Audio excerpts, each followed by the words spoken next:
Merry Christmas and a Happy New Year from Paco Alliance Church. The earth was filled with joyful songs and laughter as the Paco Alliance Church family gathered for their annual Christmas celebration.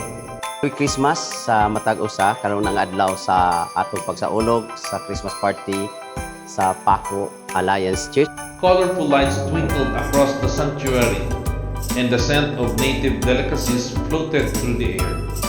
Children performed heartfelt presentations. The youth shared a movie skit about the Nativity, and the congregation joined in singing carols that echoed gratitude and hope. Yet, beyond festivities, everyone was reminded of the true essence of Christmas, the gift of Jesus Christ. It was not just about the decorations or the exchange of gifts, but about sharing God's love and extending compassion to those in need and strengthening the fellowship of believers.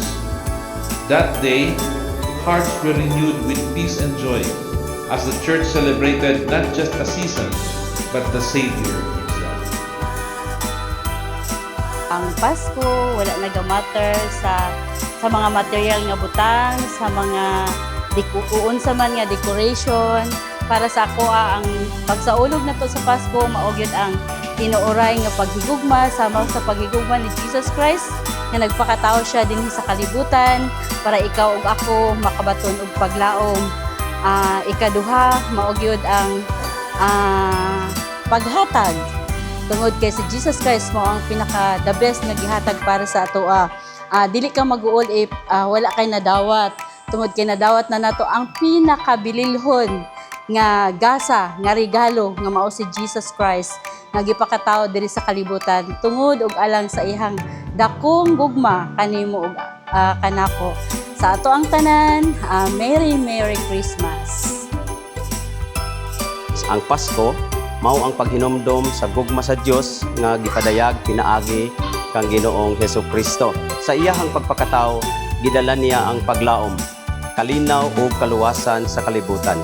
Karong Pasko ha, hinaot nga dawaton nato siya dili lang isip handumanan, kundili isip Ginoo sa atong kinabuhi. Kaninyong tanan, malipayong Pasko ug mabungahon nga bag-ong tuig sa tanang mga miyembro sa simbahan sa Paco Alliance Church, sa atong mga kahigalaan o kaparintihan.